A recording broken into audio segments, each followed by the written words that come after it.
Sharpening the axe. David Holt with National Comfort Institute. Let's talk a little bit about what you need to be doing right now. This good-looking guy up in the top left corner of that screen is our 16th President of the United States, Mr. Abraham Lincoln. He was quoted as saying, "Give me 6 hours to chop down a tree, and I'll spend the first 4 hours sharpening the axe."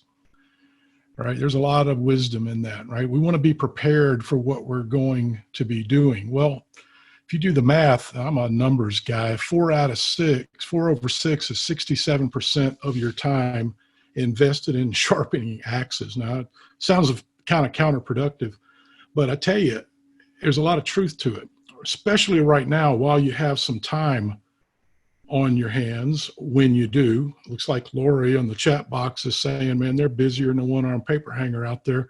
But when you have time on your hands, take time to invest in developing your people.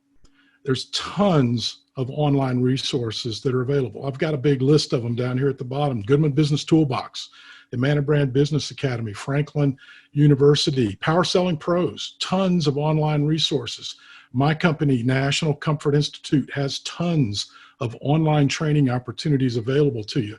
If you like listening to podcasts, there's a group of guys and gals that are involved in podcasts with the HVAC industry under the name Blue Collar Network, Blue Collar Roots Network. Go check it out. And if nothing else, get you an Audible subscription and listen to some of these good books, like all these things behind me. Actually, on almost every one of these books back here, if there is an Audible book that goes with the paper here, I've got it. And I listen to these things all the time. And I love to test people on this. Now, some of you that are younger are not going to be able to pass this test, but those of us that have been around the block once or twice, we're going to pass this test. And people always tell me, well, just listening to stuff, I don't really learn anything when I just listen. And I always do this as a test. Jeremiah was a, think about that. Bullfrog. Right? All right, Jennifer unmuted. Good. Ryan, did you know that answer? I want to know if Ryan knew that answer. All right. Ryan's giving me the thumbs up. All right. So Jeremiah was a bullfrog. Now it's interesting. If we were in church, Jeremiah was a prophet, right? So it depends on where you are. So context matters too. And the thing that's interesting is, and since Jen voiced her answer, Jen, let me ask you a question. How many times have you read the lyrics to "Joy to the World" by Three Dog Night? I've never read it because I've sang it since I was like 2 with my dad, and I can sing the whole song right now if you want. He was a good friend of mine. Always never understood a single. Yeah. Anyway, so the point is, you've never ever read the lyrics, but yet here they are, and they've been around since you're 19. They've been in your brain at least 17 years now, right? Yeah, right. So here's the interesting thing. Learning and repetition go hand in hand, right? If we want to excel in our business, if we want to excel in a skill set, one of the things we need to do is we need to have a plan to sharpen the axe. Just like what President Lincoln is saying right here is he's saying, you know what? Invest time in sharpening the axe. Now, in this time of layoffs in some cases, and certainly in some markets, people aren't allowed to even get out of the house. Well, if you can't get out of the house and you got this little thing over there, I got an alert that says Paycheck Protection Program. Today is the application day for the Paycheck Protection Program that's being backed by the federal government.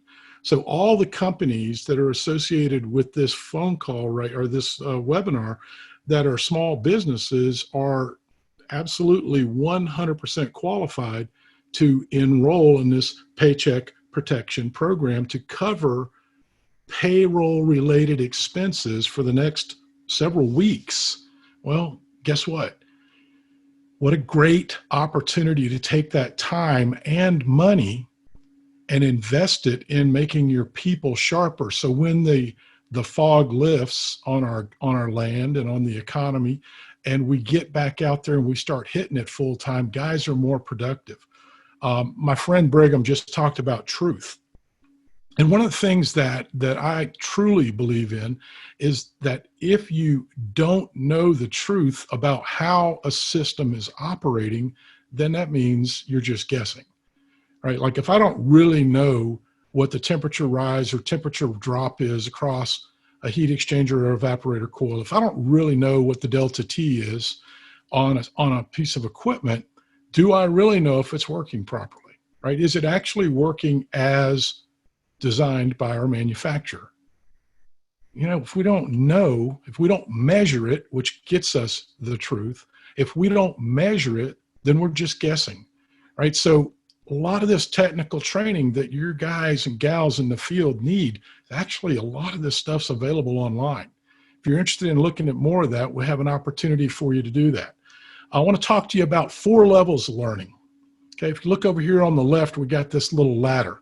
Every one of us starts out as an unconscious incompetent in any topic that we want to bring up. I got one right away that'll really ring true. COVID-19, for most of us, I'll just say by January 1st of this year, most of us had never even heard COVID-18, 17, we hadn't heard COVID-19 ever, right? So we were unconsciously incompetent on this now pandemic, but we were exposed to the idea. Hopefully you haven't been exposed to COVID-19, but we were exposed to this idea that we didn't know anything about, and we became consciously incompetent.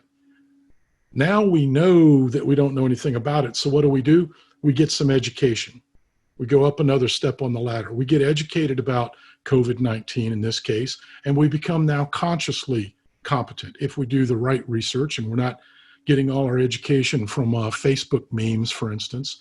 But here's the interesting thing. In order for us to master something, to become unconsciously competent and actually to become a craftsman, we have to have experience. So we're in week 3 of this journey that Ben Middleton and his team cobbled together quickly. Because why?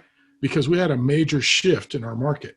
Because they said, gosh, we've got to help each other through this. We've got to help each other learn ways to transition from one step to the next step to the next step. And we're learning. Everybody on this panel is learning every week about something else we can do to help our industry do a better job. That's why we're here.